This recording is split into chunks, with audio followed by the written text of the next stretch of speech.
Day 11, Mad Rambles. Um, Today, I'm going to talk about less so mindset, more so on the state of society and the world we live in. I feel like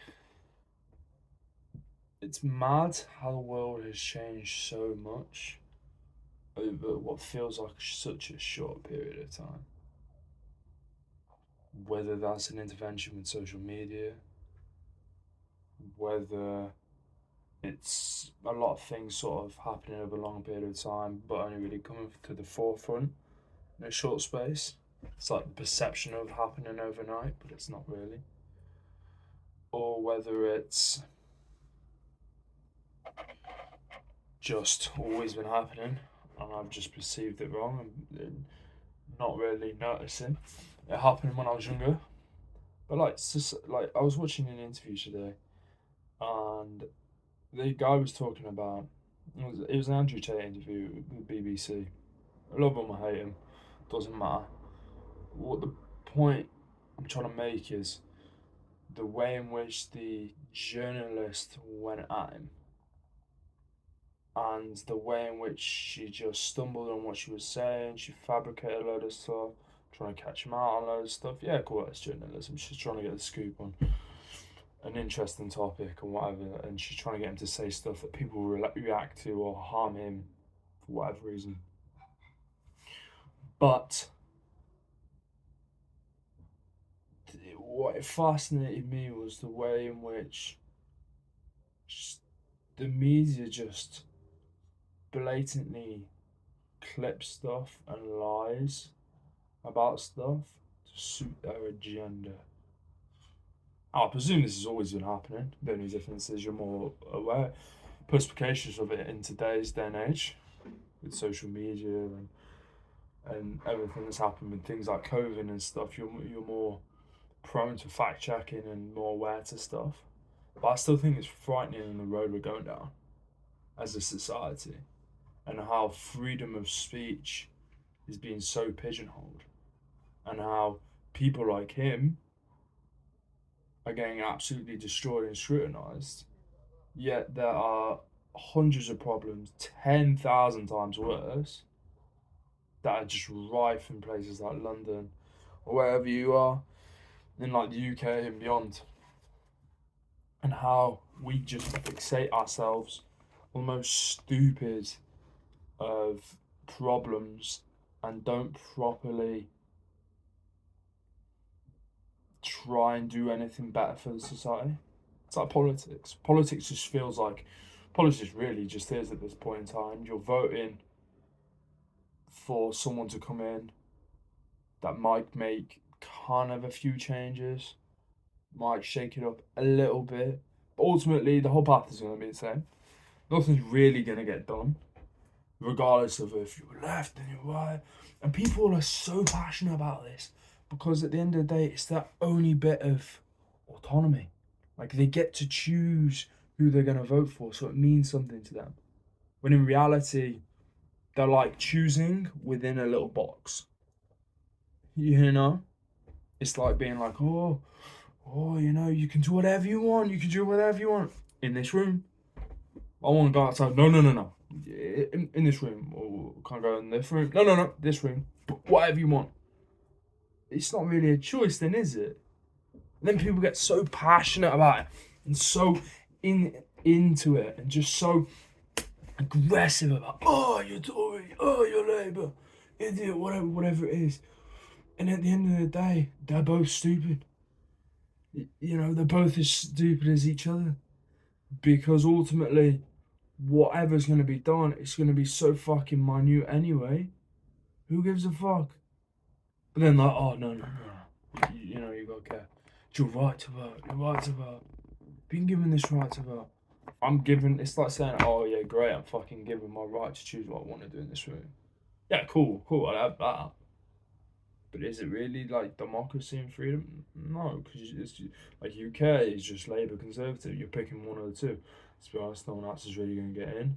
And then abroad in America, you've got Democrat Republican. Like no one else is really getting in, so they sort of monopolize the democratic system, which isn't right, and I think is the reason why we're leading to failings in our societies. Especially UK, like London's a dump, man.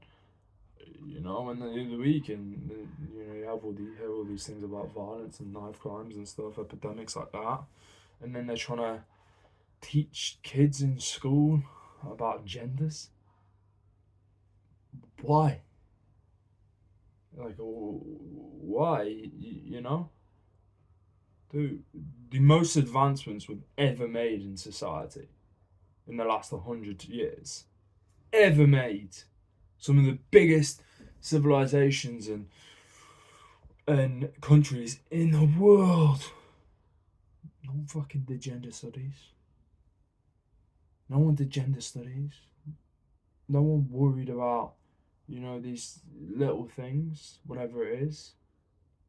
So if to get to the biggest point in time ever society's ever achieved, you didn't do something, you don't particularly need to do it now.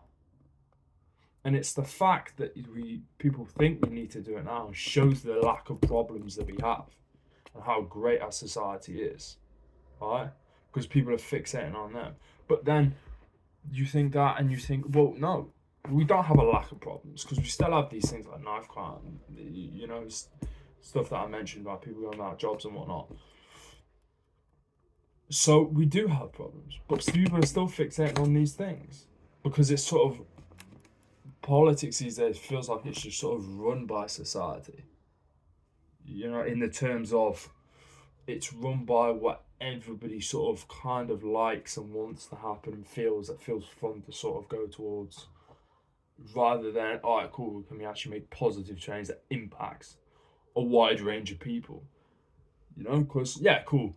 I'm sure there'll be people advocating for gender studies and you know better awareness to these things, and a marginal group of people will be improved. But at the end of the day, everyone would be improved if knife crime decreased, and that's just a fact.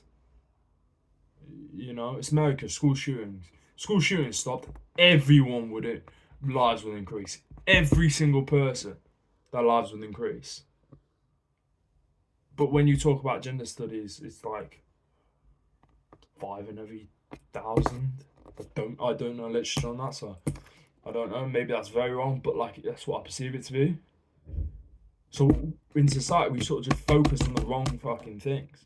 Instead of thinking like what is actually important, we sort of go, oh, I don't like this. Oh, let's move on this. Oh, and then a lot of people who are popular talk about it, and then it's like people that shout the loudest talk about it, so it must be right. And then people don't think for themselves, and it's like, oh, but everyone says it's right, so let's go on it. It's right. When in reality, probably not the best thing to concentrate on.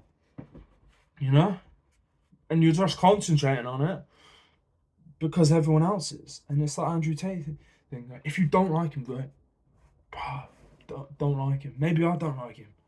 Maybe I do. Who cares? But if someone asked me, oh, cool, why'd you like him? I'd be like, cool, this. He said this here on this podcast. In this scenario, I would do this. I would expect this. You know, I actually don't like this. However, an overall valued opinion, I do like it. And in society, people talk about like, oh, you know, so and so did 10 amazing things. They cured cancer. You know, they gave money to kids. They stopped war. But, oh, they said a word. Oh, they're a bad person. What? What? And if you can do 100 good things and one bad thing and that makes you a bad person, then it diminishes the 100 good things. And it waters them down to the point where people already won't do them. But people just won't do them because people don't like discomfort. Talked about that in the previous podcast. So if people don't like discomfort, it's going to be discomforting to go out and do those 100 things, knowing that it doesn't get much recognition, and if you slip up once, then it's all done anyway. People just won't do it. That's why societies continue to snowball, and I think we need to be more aware of ourselves, aware of what we're saying, or aware of what we're thinking. Maybe I need to do this as well. Who knows?